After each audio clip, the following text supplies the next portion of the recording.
Remember when you used to own things? A DVD collection, albums, video games, or, for the real fossils among us, VHSs?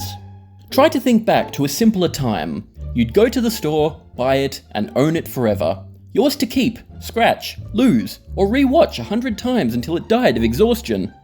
Now, we pay $14.99 a month to scroll through an endless library of stuff we don't actually want to watch, looking for the one thing we do that was tragically pulled from their catalogue last Tuesday.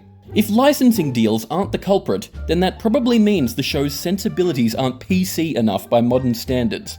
According to the platform's PR team, that is. Today's economy is built on rent, not ownership. I'm not just talking about housing either. If companies can find a way to turn something into a subscription these days, they'll do it. Looking at you, car seat warmers.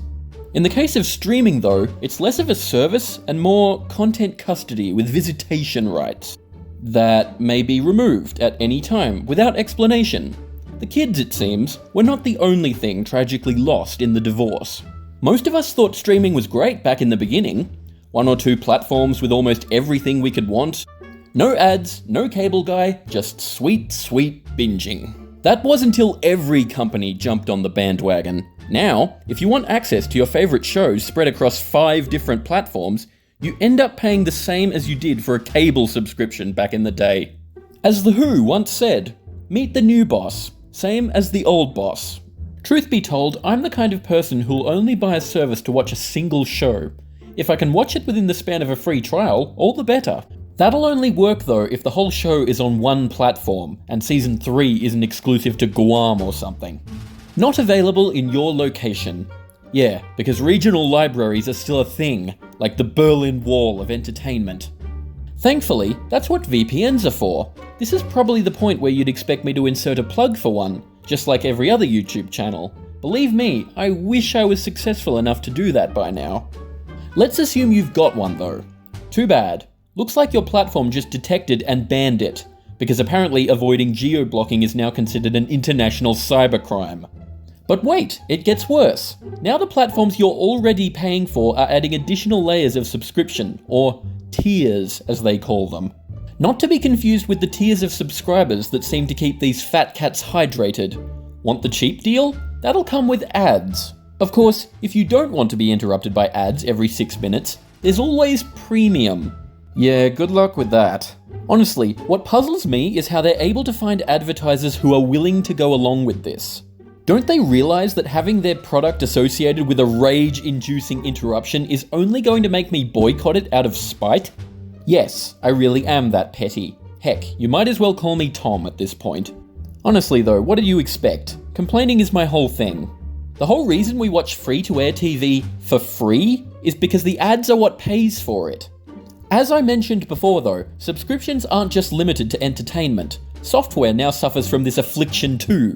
No, I want my own art studio, not to rent out someone else's. Seriously, it's only a matter of time before smart fridges start charging a monthly fee for their reminds you you're out of milk function. And if you stop paying, poof, you never bought access. You merely rented permission. It's been said in video gaming that buying isn't owning. Well, if that's the case, then hoist the colours and set sail, me lads. Arr! So once again, why is this a thing? Because ownership gives customers power, and that makes corporations nervous. If you own something, they can't control how you use it. If you rent it though, they can lock features, make edits, raise the price, remove content, track you, sell your data, or just pull the plug altogether because you've violated the terms and conditions.